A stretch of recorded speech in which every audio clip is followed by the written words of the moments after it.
Ya, kembali lagi kita di Koja Koja TV dan masih bersama Bang Ruslan Buton. Ya, tadi Bang, kira-kira apa lagi yang mau di Koja Koja kan Bang, yang mau diceritakan nih? Tadi kan sudah kisahnya Abang dari kecil, terus kemudian lolos di TNI setelah aturan Soekarno dibuka. Ya. Dan perjuangannya cukup luar biasa. Tapi sebelum dilanjutkan, ada satu yang saya lupa tadi bercerita. Silakan, Bang. Jadi saya sejak kecil jiwa sosial saya itu sangat besar. Artinya apa? Saya ini nggak tega melihat orang. Tidak tega sekali melihat orang, apalagi orang itu dalam keadaan yang susah. Meskipun saya dalam keadaan susah juga. Gitu. Jadi gampang sekali saya merasa tersentuh, merasa sedih ketika melihat orang yang susah. Jadi saya umur 8-9 tahun, kelas 2 SD waktu itu, ada janda tua di kampung saya, kan waktu itu belum ada pipa air ya. Pipa air. Jadi masih di mata air, masih sumber air, kita pikul air yang masing-masing ngambil air sendiri di mata air. Ada janda tua, saya masih ingat namanya, kalau di Buton disebutnya Ina Haruna. Ina Haruna, di daerah mana Bang? Di Matanawe. Matanawe. Itu janda itu udah tua sekali dan dia tidak punya kemampuan lagi untuk ngambil air. Nah, saya pada saat kecilnya itu bukan keluarga, tidak ada hubungan sebagai saudara atau apa, tapi rasa kasihan saya, rasa sosial saya itu ada muncul pada saat itu. Saya setiap hari itu saya pasti pikul air. Saya isi gucinya, kadang kalau udah berapa minggu, saya bersihkan lagi gucinya, saya tumpahin, baru saya isi lagi baru. Setiap hari saya isi air. Gitu. Jadi hal-hal yang seperti itu terbawa sampai dengan sekarang. Saya melihat orang yang susah itu pengen bantu meskipun dengan segala keterbatasan saya. Walaupun terbatas juga ya, nih. walaupun saya juga terbatas. Siap, luar biasa ya. Ya. Lanjut Bang, kira-kira apa lagi yang mau di Koja-Koja akan diceritakan lagi nih Bang? Karena kalau saya mau bertanya kayaknya apa lagi nih? Atau kita tanya saja langsung bagaimana karir ininya, karir TNI-nya, karir militernya. Ya. Oke, silakan Bang. Jadi saya setelah lulus dari Secaba Sekolah Calon Bintara Prajurit Karir tahun 95-96, itu disebutnya di tentara itu PK3. PK3. Ya. Saya berdinas di Secapa Angkatan Darat, Sekolah Calon Perwira. Angkatan Darat. Dan di sana sebagai instruktur. Saya sebagai bahasa Indonesianya pelatih. Langsung saya dididik untuk menjadi seorang bintara pelatih sampai dengan 2009. Jadi cukup lama, sekitar 13 tahun saya menjadi bintara pelatih sampai dengan pangkat Sersan Mayor. Kemudian saya diberikan kesempatan untuk sekolah perwira. Dan alhamdulillah saya sekolah perwira dari 900 orang. Pada saat itu kasat saya adalah Jenderal Jos Trisuta. Saya peringkat kelima. Jadi ya cukup ya bagus lah, 10 besar. Saya peringkat kelima. Setelah itu saya melanjutkan ke pendidikan dasar kecabangan infanteri. Itu kami bergabung dengan Akademi Militer, jumlahnya sekitar 450 orang, dan alhamdulillah peringkat saya juga masih bertahan di sekitar itu, saya peringkat keempat. Ini kan yang dinilai kalau di tentara itu kepribadian, kemudian jasmani, akademik. 3 ini harus nilai yang bagus semua. Jadi akumulasinya itu 3 poin yang harus diambil tadi itu harus di atas rata-rata semua. Nah, itulah yang bisa menentukan ini orang terbaik atau tidak. Jadi fisiknya harus bagus, kemudian akademiknya bagus, kepribadiannya pun harus bagus. Dan saya alhamdulillah masuk ke 4 besar. Di 4 besar, luar biasa. Iya.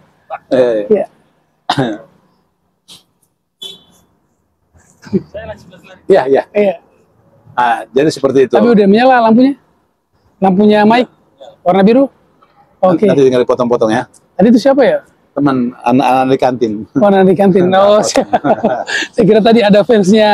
Bukan, memang dia ke fans juga. Dia kaget juga lihat saya di kantin itu waktu itu. Luar biasa. Jadi saat kami di Jakarta ini Bang Ruslan Buton ini, beliau ini itu sering disapa sama orang-orang yang kadang lewat tradisional tiba-tiba sapa. Dan sudah kurang lebih 2 atau 3 hari ini kita beberapa kali ketemu, dan setiap kali ada beliau disapa. Dan bahasa yang selalu muncul adalah tokoh nasional. Nah ini nih, banyak orang yang mengatakan beliau ini sekarang adalah tokoh nasional. Padahal dulu siapa yang kenal beliau ini ya? Ya. Tokoh nasional, karena viralnya di media sosial pastinya. Kira-kira Bang, apakah mungkin diceritakan sedikit tentang kisah dramatis itu Bang? Atau nanti sebentar kita tahan dulu ini? Terserah. Oh terserah. Nah, tapi yang tadi cerita tentang lanjut dulu yang militer tadi itu kan lanjut dulu yang tadi. Di kemiliteran saya di dasar kecabangan infanteri itu bergabung dengan akademi militer, lulusan akademi militer yang cabangan infanteri, itu saya dapat peringkat keempat. Nah, mundur lagi sebelumnya pada saat saya masih menjadi instruktur, menjadi bintara pelatih, saya 2 kali kesempatan kursus pelatih. Yang pertama sekolah pelatih infanteri SPI tahun 2001, itu secara nasional, ada dari Kopassus, ada dari Kostrat, ada semua jajaran satuan infanteri pada saat itu dikirimkan wakil-wakilnya yang terbaik untuk menjadi mengikuti kepelatihan. Dan alhamdulillah 2001 itu saya menjadi lulusan terbaik. Yang melantik saya itu sangat berkesan sekali, namanya kasatnya waktu itu Jenderal Endriatono Sutarto. Dan beliau itulah yang menempelkan, ada brevet sekarang itu tulisannya pelatih, itu di Angkatan Darat bintaranya yang pertama pakai adalah saya. Nah, yang pertama pakai itu sesuatu yang sangat luar biasa. Saya masih simpan fotonya, tapi di Ternate saya simpan itu. Jadi saya menjadi lulusan terbaik. Nah, saya mengalahkan ya teman-teman yang datang dari berbagai macam satuan. Nah, kan gitu. Kemudian tahun 2002 saya juga pernah ikut kursus Bintara Pelatih Madya, Rawa, Laut, Sungai, dan Pantai. Jadi harus menguasai semua medan itu. Ya, menyelamnya, melintasi rawatnya, menyeberangi sungai yang arus, yang deras, itu semuanya kita harus kuasai. Itu juga melibatkan prajurit-prajurit dari berbagai satuan dari Indonesia. Dan alhamdulillah saya masih simpan ijazahnya juga. Saya juga ranking pertama, lulusan terbaik.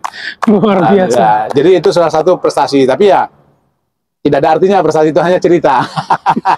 Itu hanya cerita masa lalu, bahwa di dinas kemiliteran pun saya tidak buruk-buruk sekali juga. Saya tidak buruk-buruk sekali. Itu. Jadi sampai sekarang setelah saya lulus dari perwira, saya pindah ke Kodam Patimura. Kodam Patimura. Karena saya dulu berangkatnya dari sana, mendaftar tentara pertama dari sana, akhirnya saya dikembalikan ke sana. Dari Kodam Patimura itu di Ambon, saya dipindahkan tugas, diberikan surat perintah untuk melaksanakan penugasan sebagai komandan peleton di Batalion 732 Banau di Ternate. Siap. Sampai saya menjadi komandan kompi, kemudian saya melaksanakan penugasan, dan disitulah akhir dari segalanya di dunia militer. Ya. Dan saat itu Abang menduduki jabatan sebagai komandan kompi di Batalion Infanteri 732 Banau. Di Taliabo itu Bang ya? Oh iya, betul, itu lagi sedang penugasan, sedang satgas itu. Oh, sedang satgas saat itu. Satgas. Dan insidennya terjadi di Taliabo. Di Taliabo. Ya.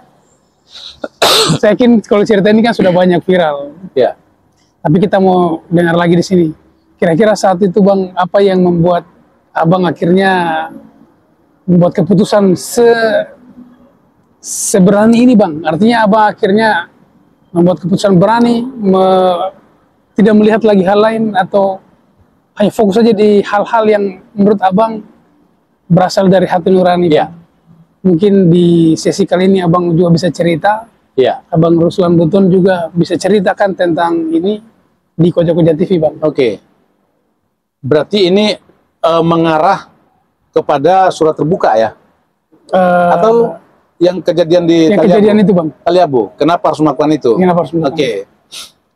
Jadi kita kembali ke penugasan terakhir ya. Penugasan terakhir tadi Bang. Saya melaksanakan tugas, ini tugas negara. Namanya Satuan Tugas Pengamanan Operasi Daerah Rawan. Jadi sisa konflik Ambon kerusuhan horizontal dulu, sekarang masih banyak senjata-senjata yang tersebar di masyarakat. Dan itu yang kita sedang himpun supaya masyarakat menyerahkan kembali senjata-senjata itu kepada petugas yang berhak, yang berwajib. Dan kita salah satu yang melaksanakan tugas pada saat itu ya tugasnya itu, tugas pokoknya itu. Jadi Taliabu itu salah satu daerah yang berada di Maluku Utara. Dia berbatasan langsung dengan Sulawesi Tengah. Nah, dalam petanya dia paling barat, Maluku Utara paling barat, paling tenggara, paling barat, barat daya.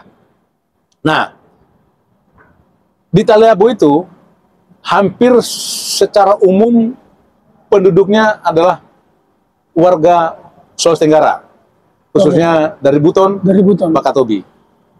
Jadi hampir semua wilayah di sana itu, dia desa-desanya, mereka menggunakan bahasanya bahasa Bakatobi, bahasa Buton. Ini saya anggap sesuatu yang apa namanya ya, sesuatu yang tidak terlalu masuk akal, tapi faktanya seperti itu. Karena provinsinya berbeda. Itu provinsi Maluku Utara, semestinya bahasanya bahasa Ambon, bahasa Ternate. Tapi di sana yang banyak dipakai itu adalah bahasa Pulau. Sehingga begitu saya datang, saya sudah mencari informasi tentang Lede, tentang Taliabu. Sudah banyak informasi yang masuk bahwa Lede itu adalah termasuk daerah yang cukup rawan. Daerah kriminalnya tingkat tinggi. Bahkan orang Lede sendiri menganggapnya bahwa itu Teksasnya Indonesia.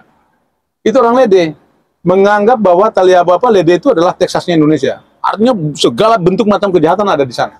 Ini sesuatu yang sangat menarik dan menantang buat saya. Ini menjadi sebuah pekerjaan rumah yang harus saya bisa pecahkan. Nah, ketika saya sampai, kan penugasan ini selama 9 bulan. 9 bulan. Nah, ketika saya sampai, saya himpun seluruh masyarakat. Kapan ada waktu masyarakatnya, kita kumpul semua di lapangan untuk kita duduk bersama, kita membahas apa yang harus kita kerjakan di Lede ini.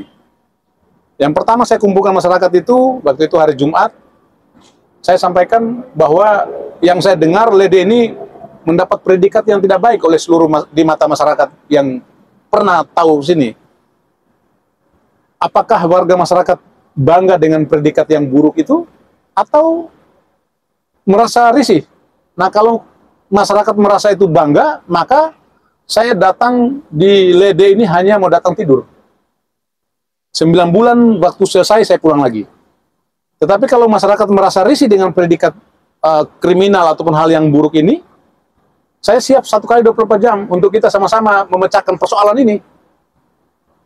Masyarakat maunya gimana? Maunya baik, Pak. Hilangkan predikat buruk itu. Alhamdulillah, itu harapan saya.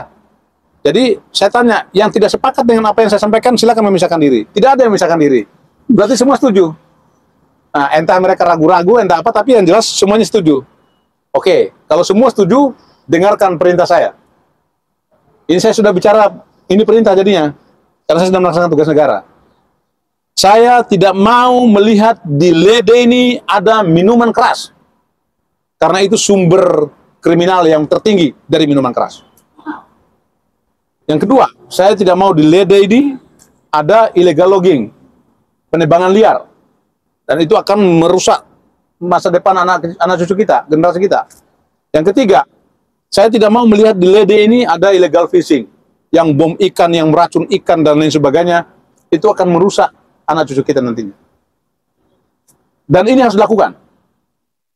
Kalau minuman keras tadi sudah termasuk di dalamnya ada narkobanya dan lain sebagainya. Kenapa? Saya pertama datang ke situ, itu minuman keras itu dijual di pasar. Gitu. Jadi kita anggapnya itu botol aqua, bening, kirain kita itu botol aqua, ternyata minuman. Setelah saya memberikan kebijakan seperti itu, jangankan botolnya, tutup botolnya nggak ketemu lagi. Alhamdulillah mereka semuanya mendengarkan. Dan itu semua dokumentasinya saya masih simpan. Masih ada. Jadi kalau misalkan dalam pembicaraan ini ibaratnya mau ditampilkan itu, dokumentasinya dilampirkan foto-foto itu. Siap. Itu kan bisa kan Bisa. Itu masih ada semua. Saya upacara setiap hari Senin itu di sekolah-sekolah. SD, minggu depannya SMP, minggu depannya SMA. Kenapa saya upacara di sekolah? Saya ini seorang nasionalis, pencinta tanah air. Jadi saya ingin anak-anak sekolah ini timbul semangat cinta jiwa tanah airnya, jiwa kebangsaannya, jiwa cinta tanah airnya, itu dia mengalir. Jadi saya upacara di sekolah-sekolah, saya libatkan teman anggota-anggota saya yang sebagai penggerak bendera, sebagai komandan upacara, itu anggota semua. Termasuk saya sebagai instruktur upacara.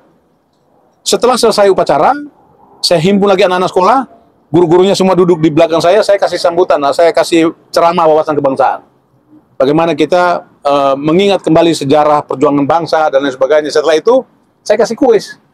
Jadi setiap minggu itu saya habis uang paling sedikit 300.000 untuk hadiah orang-orang yang bisa menjawab pertanyaan terkait seputaran tentang sejarah perjuangan bangsa. Misalkan, siapa yang bisa menyebutkan 7 pahlawan revolusi? Contohnya seperti itu. Kalau ada yang bisa menyebutkan, ya pasti dia dapat minimal 50.000 atau tidak 100.000. Nama-nama ikan juga Pak, Bang, atau tidak? Tidak. Yang terkait dengan kebangsaan. Kebangsaan, oh siap. Berapa tahun Indonesia ini dijajah? Contohnya seperti itu. Siapa saja pahlawan Indonesia yang terkenal, bla bla bla bla. Jadi hal-hal, dan itu semuanya masih saya dokumentasikan. Ada foto-fotonya, ada video-videonya yang. Jadi bukan rekayasa saya hanya mau mencari kebenaran, tapi dokumentasinya alhamdulillah masih tersimpan. Siap. Nah, kenapa masyarakatnya begitu respect, begitu hormat, begitu loyal? Saya kumpulkan mereka kapan saja mereka kumpul. Padahal agak sulit sebelum-sebelumnya untuk mereka seperti itu. Karena saya bilang tidak ada yang tidak mungkin. Bagaimana kita mengomandoi, bagaimana kita menakodai, bagaimana kita memberikan warna. Nah, karena apa? Semua yang sudah pernah bertugas di sana tidak seperti apa yang pernah kita lakukan di sana. Minuman keras tidak terlalu jadi persoalan, apa semuanya. Saya tidak. Di sana jadi kampungnya itu tertib sekali. Setiap hari ada pencurian. Saya masuk sana, saya wajibkan di depan rumah semuanya pasang lampu. Bikin tiang, pasang lampu. Dan terang kampung itu, tadinya gelap. Tadinya gelap sekali. Tapi mereka dengarkan. Ini demi kebersamaan kita. Kemudian mau 17 Agustus pada saat itu. Bukan 17-an, saya masuk bulan Agustus. Mau 5 Oktober, hari ulang tahun tentara, TNI, saya lombakan kebersihan lingkungan. Semuanya bikin pagar, dicat masing-masing, desa ini warnanya ini, desa ini warnanya ini. Karena saya lihat antusiasnya, ibu-ibu, bapak-bapak saling membantu bikin pagar itu. Masih ada foto-fotonya, saya simpan juga. Akhirnya saya berinisiatif, wah ini kalau saya tidak apresiasi kerjanya mereka kecewa. Saya berikan piala. Saya siapkan piala, ada 12 biji piala itu. Sebagai pemenang yang terbaik itu. Dan itu setelah 5 Oktober, upacara 5 Oktober yang paling unik lagi, itu belum pernah terjadi di daerah manapun. Apa itu Bang? Upacara 5 Oktober itu unik. Saya ini kan suka sesuatu yang di luar jangkauan orang. Saya suka sekali yang begitu. Nah, membuat sesuatu acara yang di luar akal sehatnya orang. Jadi tentaranya pada saat itu yang bertugas di sana di posko itu ada 14 orang. Kemudian ada juga tentara yang berdiri di sana, Babinsa, 1 orang. Jadi semuanya tentara yang ada di sana 15 orang. 15 orang kita bisa selenggarakan upacara 5 Oktober. Tidak masuk akal kan? Untuk pasukannya saja kan nggak ada orang itu, 15 orang itu. Tetapi saya melibatkan seluruh komponen yang ada di sana. Pegawai negeri, anak-anak sekolah. Karena saya hubungannya baik dengan guru-guru, dengan apa semua. Dengan masyarakat ikut juga upacara. Dan itu foto-fotonya masih saya simpan. Seluruh kepala desa, camat, itu berpakaian seragam tentara. Artinya saya menghargai mereka dengan cara seperti itu, karena ini hari ulang tahun tentara. Nah, jadi saya sebagai tamu kehormatan duduk di podium, di panggung. Kemudian camatnya sebagai inspektur upacara. Dikawal sama anggota saya, dikawal. Jadi pemeriksaan pasukan pakai mobil, kayak benaran, kayak pejabat benaran semua muter gitu. Nah, itu sesuatu yang mereka tidak pernah rasakan sebelumnya. Dan lapangan itu hampir penuh pesertanya. Nah, itu saya bertugas di sana itu lebih kurang 2 bulan. Baru 2 bulan, masih kurang 7 bulan lagi. Tapi sudah muncul persoalan kemarin. Baru 2 bulan, tapi masyarakatnya sudah sangat menyatu. Dan mereka mengakui, termasuk kepolisian yang ada di sana, mereka mengakui bahwa baru Pak Danki ini yang bertugas di sini, kami bisa akrab dengan pos Satgasnya TNI. Nah, selama ini mereka agak masing-masing punya hajat sendiri-sendiri. Dan ingat, satu di sana ada tambang sangat besar di Taliabu yang mempekerjakan TKA Cina. Hampir semua yang melaksanakan tugas di sana, begitu menaruh perlengkapan di sana mau serah terima, hari pertama yang dilakukan adalah dia sowan datang ke tambang, memperkenalkan diri di tambang dan ya bla bla bla bla. Dan saya termasuk orang yang tidak pernah menginjakan kaki di tambang itu. Saya termasuk satuan tugas yang bertugas di sana yang tidak pernah datang ke tambang, apalagi mencari-cari muka begitu, nggak pernah saya. Saya tidak pernah. Nah, suatu ketika di dalam 2 bulan terakhir itu, jadi saya tangkap TK Cina. Saya tangkap TK Cina, ada 5 orang yang saya lihat, banyak sebetulnya, hanya karena pada saat itu yang lewat itu hanya 5 orang, di depan di rumah kepala desa, saya panggil lah mereka. Pak Kades, ini TK Cina itu banyak sekali, setiap hari Minggu ramai sekali. Dia bilang, mereka itu cari bebek, kemudian cari kepiting. Mereka suka sekali. Setiap hari Minggu mereka turun ke bawah. Jadi penasaran saya kan, saya panggil lah 5 orang itu, masuk di rumah kepala desa, ada babinsa juga. Masih saya simpan juga dokumentasinya ada. Saya tanya pakai bahasa Indonesia, nggak bisa. Ah, wajar mereka nggak bisa. Saya tanyalah pakai bahasa Inggris semampu saya, dengan segala keterbatasan. Ternyata bahasa Inggris pun mereka nggak bisa. Nah, muncullah kecurigaan saya. Ini katanya, kalau kita lihat diskusi-diskusi di televisi, TKA Cina yang masuk di sini ini, tenaga profesional, tenaga ahli. Lah kalau tenaga ahli kan, logikanya dia kan seorang sarjana. Iya kan? Dia lulusan sarjana. Otomatis lulusan sarjana, dia bekerja di luar negeri. Dia pasti paham bahasa Inggris, menguasai bahasa Inggris. Ini tidak bisa bahasa Inggris. Bicaranya bicara pakai bahasa isyarat. Lah berarti kan ya orang kampung, bukan orang sekolah. Itu pemahaman saya. Begitu saya tanya visanya, mereka bilang begini. Tanya paspor, mereka bilang begini. Akhirnya saya berinisiatif, saya teleponlah imigrasi di Ternate. Saya lupa namanya pada saat itu. Di handphone yang lama masih tersimpan nomornya, tapi sekarang udah nggak ada. Saya tanya, ini ada TKA Cina yang tidak punya apa-apa. Mereka menjawabnya bahwa, tahan Pak, itu ilegal. Kami dalam waktu dekat akan segera ke sana. Dekat-dekatnya di sana itu dari Taliabo Ternate menuju ke Taliabo itu setiap minggu sekali jadwal kapalnya. Dalam perjalanannya 2 hari. 2 hari baru nyampe. Jadi bilang secepatnya ke sana itu ya semingguan itu. Semingguan itu. Nah, saya tahanlah mereka. Tidak lama kemudian heboh lah di kampung itu kan, pos Satgas itu nahan menawan orang-orang TKA. Ya, saya tidak memperlakukan mereka yang jahat, yang waktunya makan-makan, tapi mereka tidak boleh kemana-mana. Tiba-tiba malam hari saya didatangin. Ada AKBP polisi, siapa? Saya lupa namanya, Ismail atau siapa ya. Ada mayor tentara. Dan staf-stafnya tambang. Mereka mau datang menjemput yang 5 orang saya tahan. Saya bilang, ya silakan, tapi bawa dokumen keimigrasiannya. Karena saya sudah telepon imigrasi Ternate, itu ilegal. Jadi kalau bapak-bapak mau ambil, ya silakan, yang penting tunjukkan ke saya dokumen.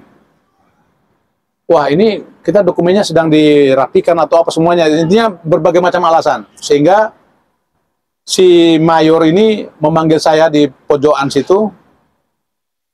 Ya, membujuk saya bagaimana caranya supaya ini saya lepas lah. Karena ya apapun bentuknya kita inginkan sama-sama. Intinya lebih kurang seperti itu.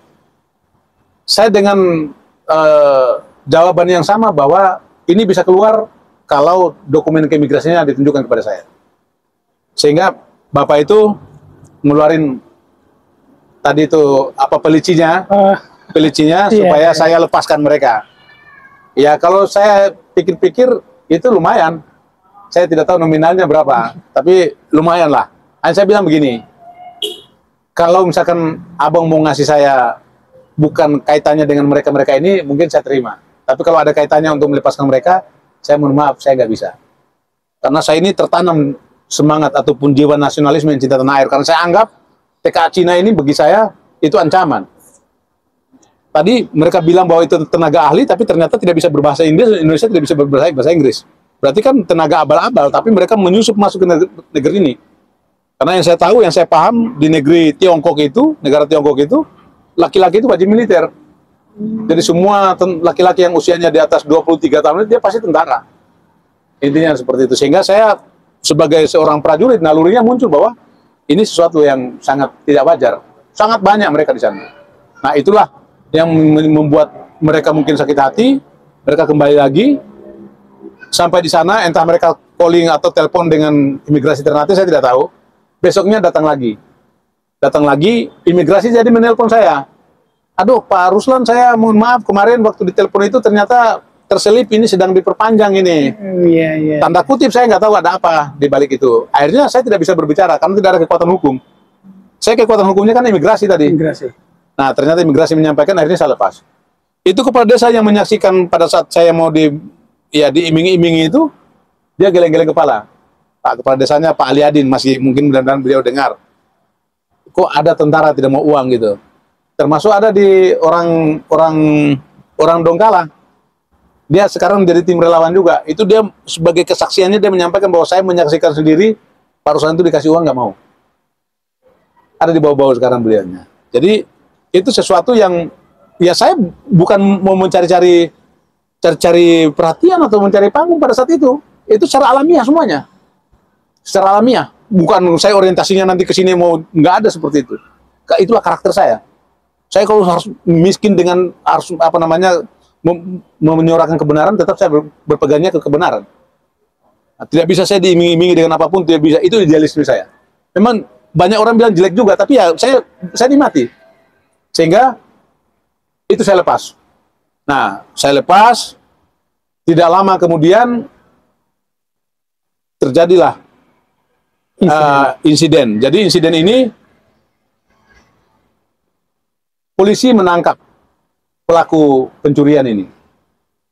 Nah, saya bilang namanya almarhum Lagode ya. Nah, polisi nangkap namanya Brigpol Mardin. Masih dengar mungkin orangnya. Dibawa ke pos Satgas, posnya tentara. Saya minum ya. Bang, minum dulu bang. Dibawa ke posnya tentara. Saya tanya, kenapa dibawa ke sini, Dek? Ini kan kejahatan atau kriminal. Ini kan tugas kalian. Kenapa dibawa ke posnya tentara? Apa jawabannya? Kami sudah capek, sudah tidak sanggup ngurusin orang ini. Bisa kita simpulkan bahwa kalau udah seorang polisi mengatakan seperti itu, berarti orang ini bukan orang baik. Kan begitu? Nah, sehingga dengan berdasar bahwa kami polisi sudah kayak saudara sendiri, kedekatan soliditas kami itu sangat terjalin sana. Polisi itu bahkan berkantornya di pos kami. Itu baru terjadi, mereka bilang. Selama ini mereka masing-masing. Dengan saya di sana, mereka hampir berkantornya di tempat saya. Bahkan sering makan di tempat saya, di pos saya. Jadi, udah kami bawa sini aja supaya siapa tahu dia bisa berubah. Sehingga muncullah inisiatif saya untuk membina. Nah, waktu itu kita tanya, berapa orang teman-temanmu pelaku kejahatan ini? Dia sebut ada 12 orang nama-namanya. Kita catat semua. 12 orang itu dicari sama anggota, kan di alamat-alamatnya itu. Yang kita dapat hanya 3 orang. Termasuk Lagode. Jadi mereka bertiga. Sampai di sana, ya biasa namanya interogasi pertama itu kan kita kasih psikoterapi itu. Ya supaya dia tidak melakukan hal yang bodoh lagi seperti itu. Ya lumayan juga, babak belur juga kan dihajar sama anggota itu kan. Tapi hanya setelah itu selesai, ya udah kita bina dia. Kita bina dia supaya kita arahkan dia menjadi baik. Saya sampaikan, kalian selama 1 minggu di sini tidak pulang ke rumah. Waktunya teman-teman memasak, kalian bantu. Waktunya teman-teman nyapu-nyapu di halaman, kalian bantu. Intinya kegiatan kalian di sini. Setiap malam, habis maghrib, itu saya gelar karpet, terpal, kan di sana pasir. Iya bang. Itu untuk tempat pengajiannya anak-anak. Masih saya simpan foto-fotonya itu. Anak-anak itu ratusan orang. Karena terpalnya penuh, akhirnya saya bagi. Hari ini laki-laki, besoknya perempuan. Besoknya laki-laki, besoknya perempuan. Jadi ada 1 hari laki-laki, 1 hari anak perempuan. Ramai sekali. Nanti kalau misalkan dibutuhkan fotonya, saya tunjukkan. Nah, saya sampaikan kepada mereka bertiga, waktunya mengaji, anak-anak yang datang mengaji, kalian ikut mengaji. Yang bisa membaca Quran, kalian mengajar. Yang tidak bisa, kalian belajar. Nah, kemudian waktunya sholat. Kalian bertiga ini sholat berjamaah. Gantian siapa yang jadi imam, siapa yang jadi makmum. Artinya kita membina mereka supaya arahnya baik. 1 minggu nanti kita mau lepaskan mereka untuk kembali ke masyarakat dan melakukan hal yang baik. Nah, kami berinisiatif menyiapkan mereka bubu ikan. Tahu bubu? Iya bang. Untuk alat menangkap ikan yang dari bambu, anyaman bambu itu. Kemudian kita juga rencana menyiapkan mereka kompresor untuk menyelam. Oh, yes. Supaya mereka itu kegiatannya mencari ikan di laut dan jual. Tanpa membom. Iya. Jadi tidak lagi dengan mencuri-mencuri. Nah, udah kita siapkan seperti itu, ternyata di hari terakhir besoknya mau dilepas, ada polisi datang satu orang polisi datang, karena ada 3 orang atau 4 orang pospol di sana itu kan, pos polisi. Ada 1 orang namanya Harvin, Brigpol Harvin, dia bawa handphone. Dia sampaikan, komandan, saya mau bicara dengan Lagode. Kenapa? Ini ada handphone yang ditemukan di rumahnya. Kemudian ciri-ciri handphone ini, ada orangnya yang mengaku bahwa ini mirip sekali handphone dia.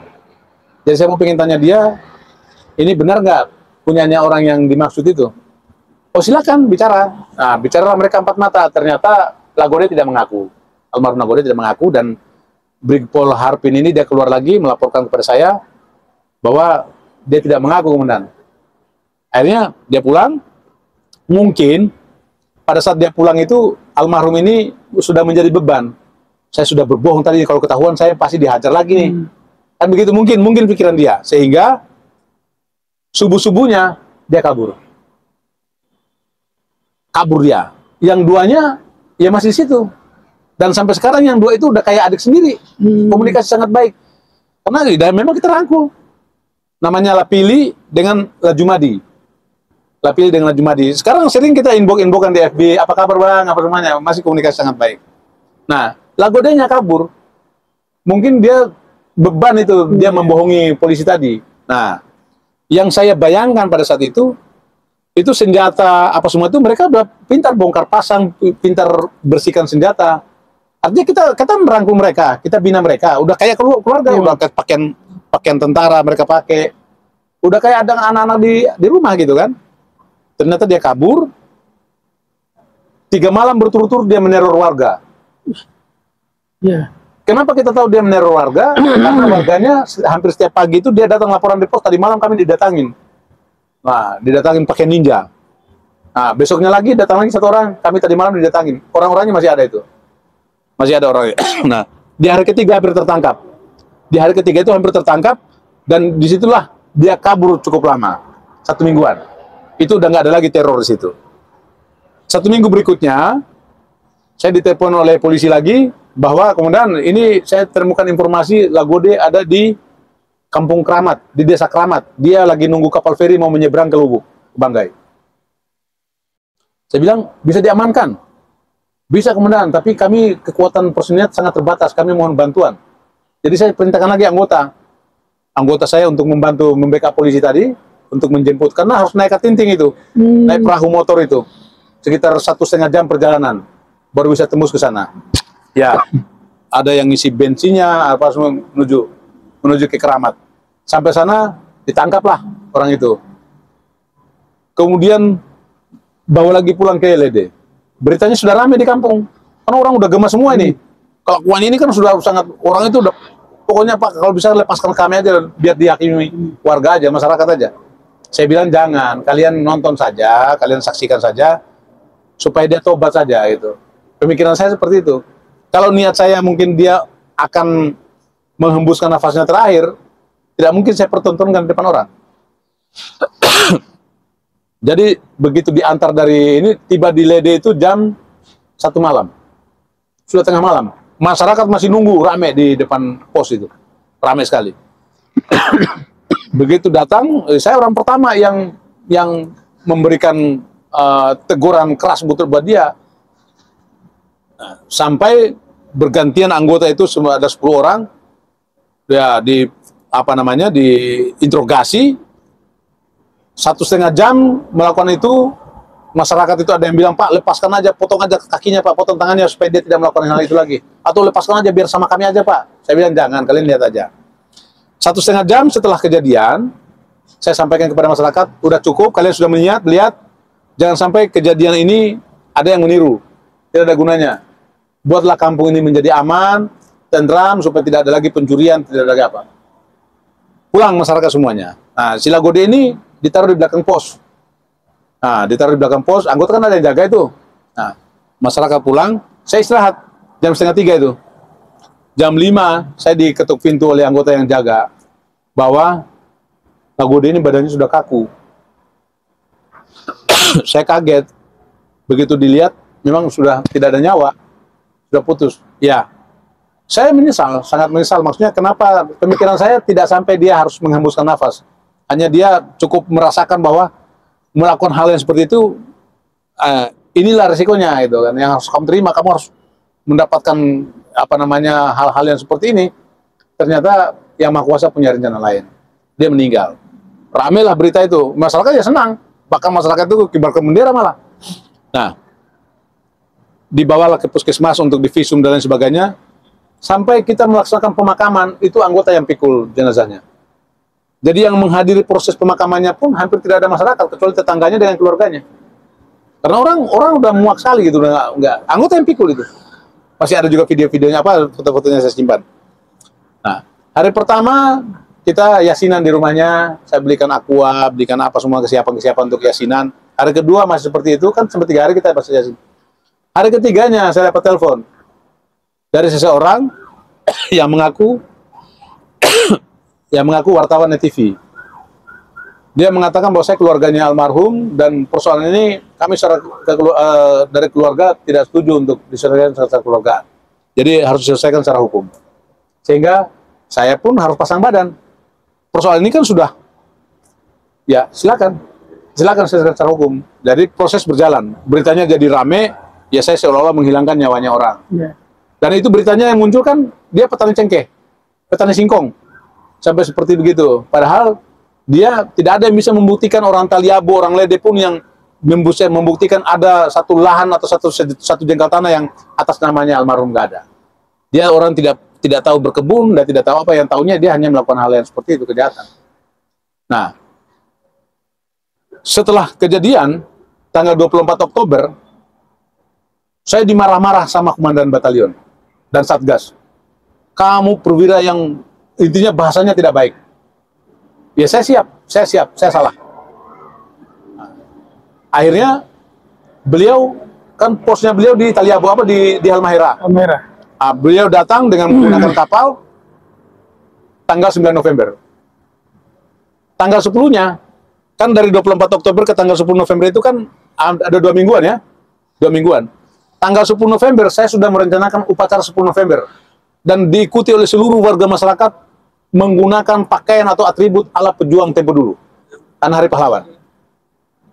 Itu sesuatu yang sangat unik juga. Jadi seluruh warga masyarakat itu antusias menyiapkan bambu runcing, membuat atribut merah putih, pakaiannya pakaian seperti zaman-zaman dulu mereka siapkan. Ibu-ibunya pakai kebaya. Tanggal 10 November untuk upacara. Tanggal 9 komandan batalion datang, komandan Satgas datang. Mulai dari kapal sana masyarakat sudah, anak-anak sekolah semuanya libur untuk menyambut. Tarian-tarian persembahan semua disiapkan.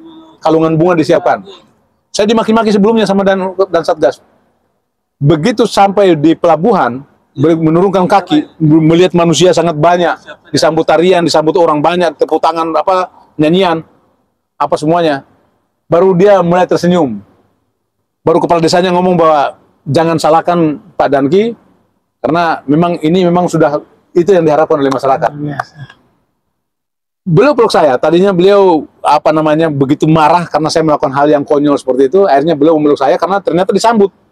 Pemikiran beliau kan pos saya itu akan diserang oleh masyarakat yang tidak puas. Kenapa harus tapi ternyata tidak, masyarakat mendukung. Pada saat itu masyarakat semuanya mengumpulkan tanda tangan 1211. Saya masih simpan dokumennya. 1211 dukungan tanda tangan masyarakat bahwa kematian ini kami inginkan. Intinya lebih kurang seperti itu. 3 kepala desa tanda tangan, ada cap stempelnya, kemudian 1 camat tanda tangan, ada stempelnya. Nah, tetapi kemudian setelah di dalam perjalanan kami setelah upacara 10 November itu diikuti oleh seluruh masyarakat yang saya sampaikan tadi, itu menjadi catatan sejarah tersendiri. Tanggal 12 November saya udah mulai dipanggil harus ke Ambon saya. Harus mulai ke Ambon untuk diperiksa. Nah, setelah itu masyarakat protes untuk tidak boleh pos Satgas itu diambil karena dengan hadirnya mereka kampung ini menjadi aman. Kampung ini menjadi aman. Tapi kembali lagi namanya proses hukum. Akhirnya semuanya berangkat ke Ambon. Seiring berjalannya waktu, proses persidangan berjalan, Di terakhir daripada persidangan itu, saya sampaikan kepada hakim, saya sampaikan sebelum kepada anggota saya yang 10 orang, bahwa kalian tidak perlu takut bahwa persoalan ini saya tetap akan bertanggung jawab sebagai komandan kalian. Dan itu saya buktikan di pengadilan. Saya sampaikan kepada hakim bahwa Bapak Hakim yang mulia, kasus ini murni adalah tanggung jawab saya sebagai komandan satuan pada saat itu.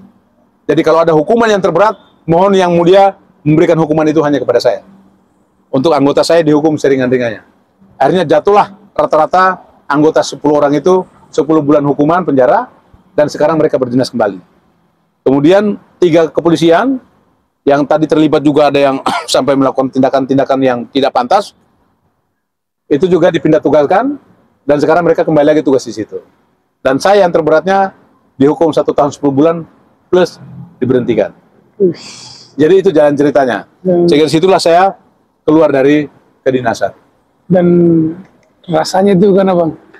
Bagi saya itulah perjalanan. Karena apa? Saya cita-cita menjadi tentara ini sangat besar, tapi ternyata tidak sampai ke finish, tidak sampai sampai ke ujung, sampai selesai maksud saya, tidak sampai tamat. Tetapi saya anggap ini adalah sebuah dari perjalanan hidup. Semua orang akan mendapatkan perjalanan hidup yang masing-masing berwarna, ada yang pahit, ada yang manis. Dan saya tidak tahu rencana Tuhan setelah itu seperti apa. Dan hari ini dengan posisi keterpurukan saya, cita-cita saya terbatas sampai terpotong sampai di situ. Hari ini meskipun saya belum jadi juga, ya saya sekarang sedang ikut kontestasi. Ya, ada sebuah jalan baru yang Bang Ruslan Butur sekarang sedang menapaki jalan itu. Ya, mudah-mudahan. Menjadi seorang legislator. Amin. Jadi seorang legislator Republik Indonesia. Amin, amin. Nah, kita perlu dengar juga nih, tapi sebelum itu kita mau kojok-kojakan juga nih. Kenapa akhirnya seorang abang beliau ini, Bang Ruslan Butur ini mau masuk berpartisipasi sebagai seorang calon legislator ini? Ya. Kenapa bukan yang lain? Kenapa legislator ini? Jadi kembali bahwa dasarnya saya ini orang yang tidak suka dengan ketidakadilan. Saya ini orang yang tidak suka dengan kesewenang-wenangan. Saya ini orang yang tidak suka dengan penindasan. Itulah yang mengantarkan saya untuk harus hadir. Sebenarnya saya tidak punya cita-cita, tidak ada niat sedikit pun untuk masuk di dalam dunia politik. Karena saya anggap, bagi saya politik ini kotor. Ya.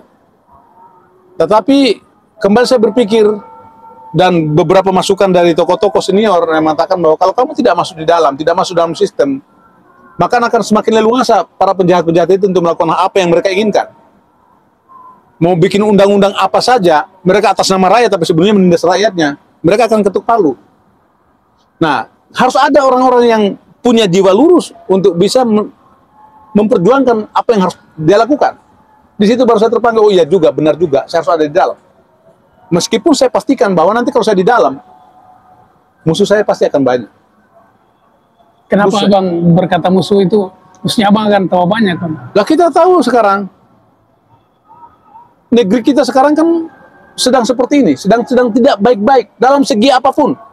Mau dari sisi sosial, mau dari sisi politik, mau dari sisi ekonomi, hukum, apalagi, carut-marut, semua bisa diatur. Sehingga itulah yang membuat saya harus ada di dalam. Kenapa saya bilang akan banyak yang musuh saya? Kita sekarang dalam fase yang sangat mengkhawatirkan. Ya.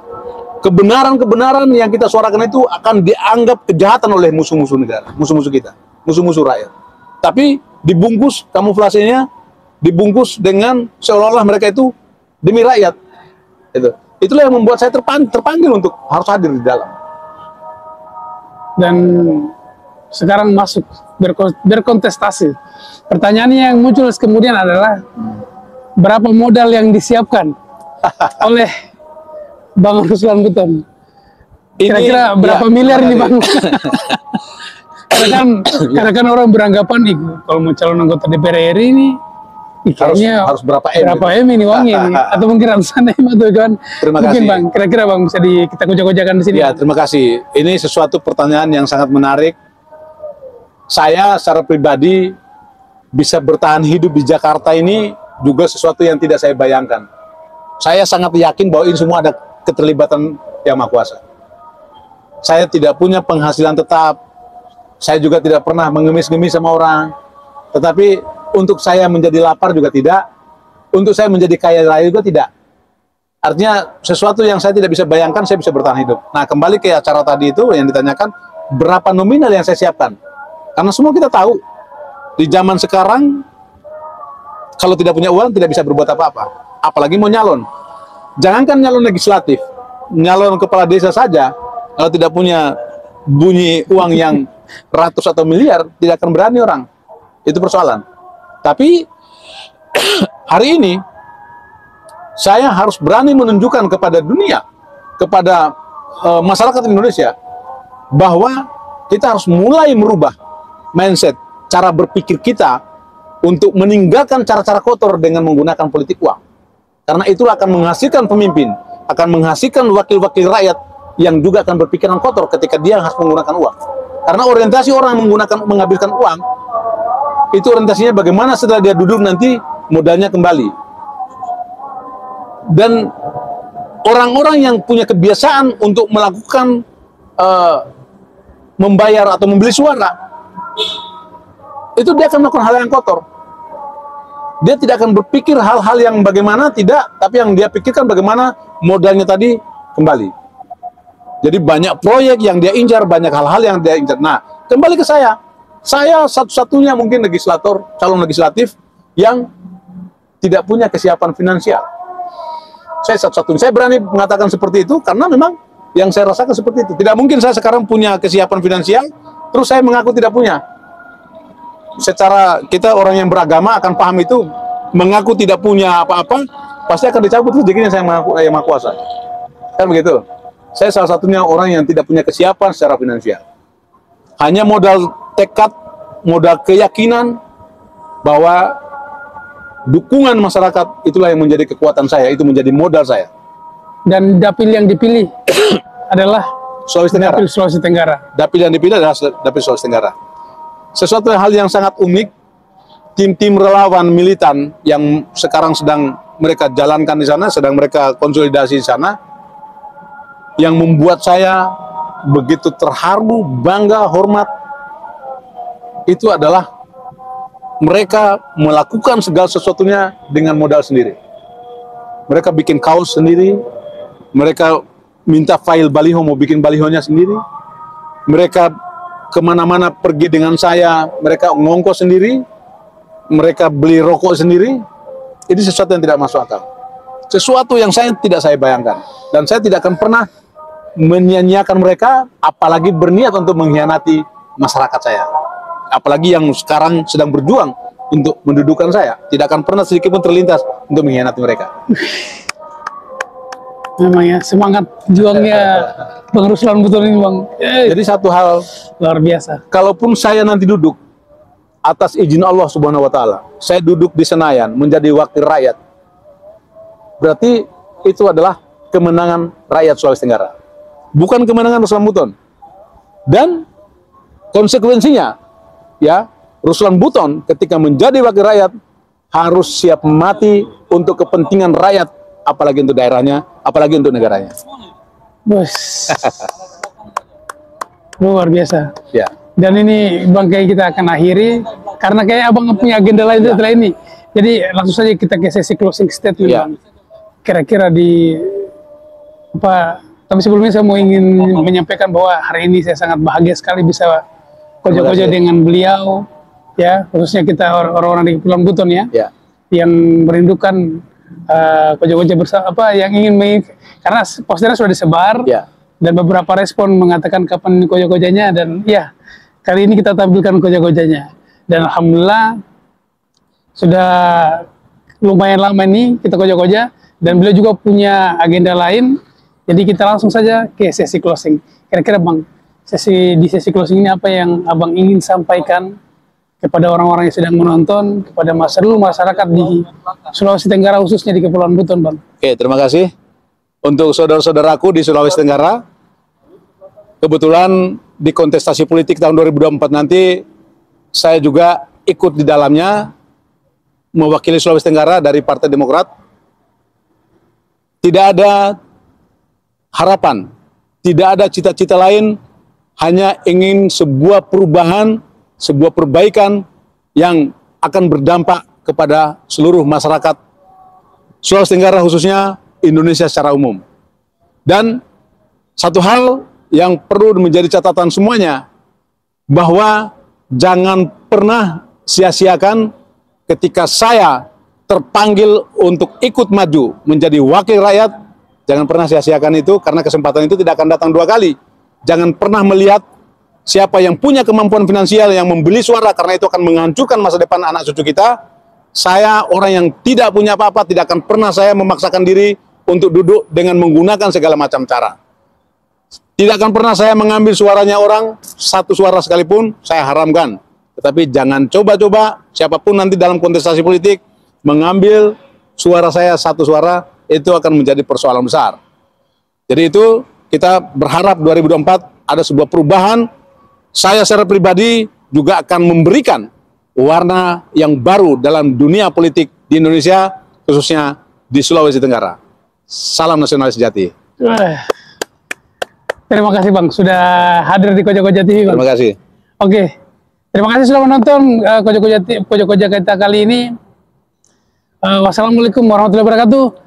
Kabar Katina Tanah Walio.